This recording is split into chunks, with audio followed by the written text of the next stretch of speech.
Hello, and what I want to do today is talk a little bit about the solar eclipse that's going to happen a little less than a month away. Today is the 24th of July, and as you can see, this is going to happen on August 21st, 2017. This is going to be called the Great Eclipse. It actually is going to go all over the contiguous United States, starting in Salem, Oregon, going all the way to Columbia, South Carolina. And it's going to be going through a couple of relatively big towns, Stanley, Idaho, Casper, Grand Island, Nebraska, Columbia, Missouri, and then Nashville, Tennessee, and going out in South Carolina out into the Atlantic. I live here right around Northern Virginia. We're going to get about 84% blocked out. And because of that, I want to get closer to this yellow line, which is the center line of totality, or certainly in between these two purple lines, which will be the northernmost limit and the southernmost limit of the total eclipse. And only people living inside these two purple lines and really close to that yellow line are going to get to totality. So if you're located up here, you're going to get most of the sun blocked out.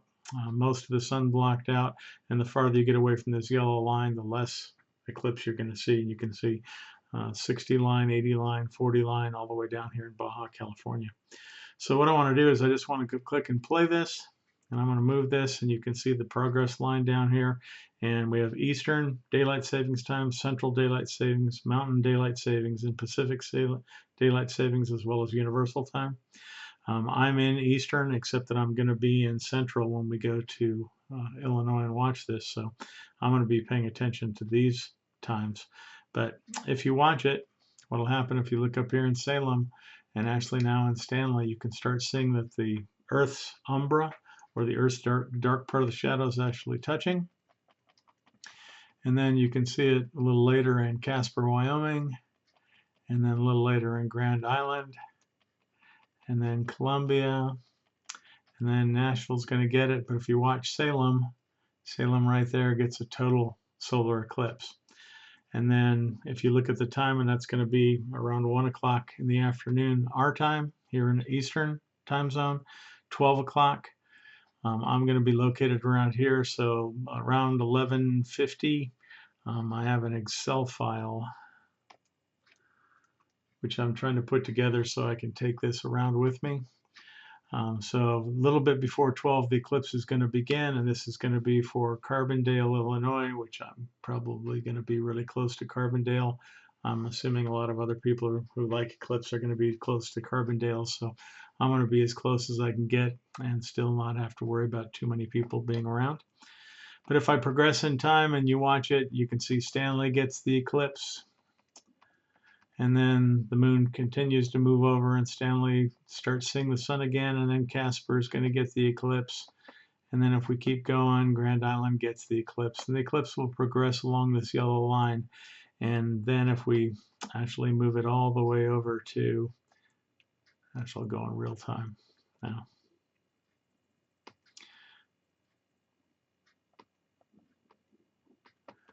And looks like Columbia, come on. Columbia is going to see the total solar eclipse. Local time around 2:30, 2:45-ish, 2:45, and then it'll move over to the Atlantic. And you can see Northern Virginia is in that same range. So right around 2:45 in the afternoon, you're going to get your 86, 84% blockage. Okay, shadow and substance. This is their site now, and this is the shockwave file that he's got up there. And if I push play, you can see sort of the same thing, and you can see lots of different suns on here. But again, if you're only in this red line, you're going to see totality. You're going to see more totality closer to it on both sides and less as you get farther away from it.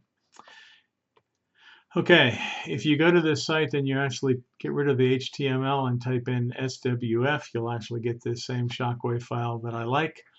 So it's still on his site, he just doesn't have it shown. I'm going to go through a couple other things here. So here's the Illinois map.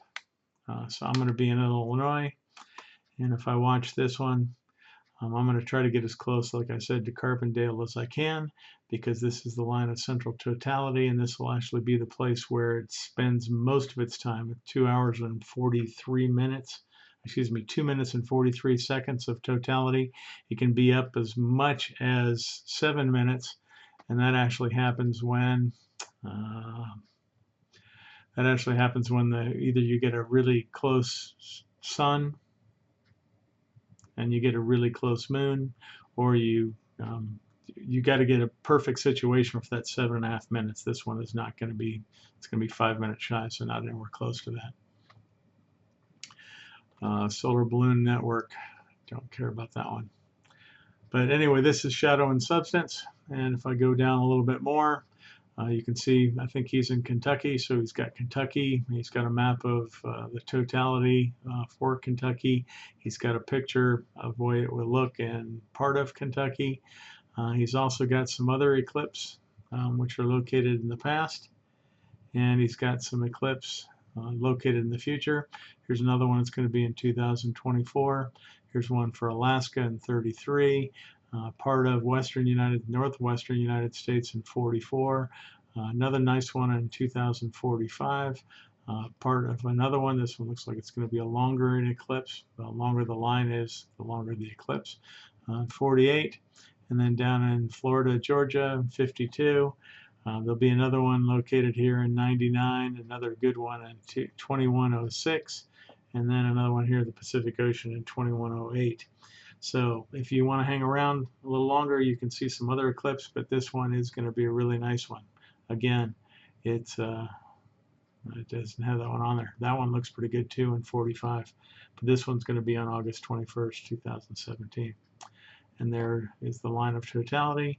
There's where we'll actually see the center part of the Earth shadow, the moon shadow passing over location. If you notice, it doesn't cover much of the Earth's surface. Located about up here, anybody located probably between these two lines will see some of the eclipse, but you got to be located between these two to actually see the entire eclipse. And if I go down a little farther,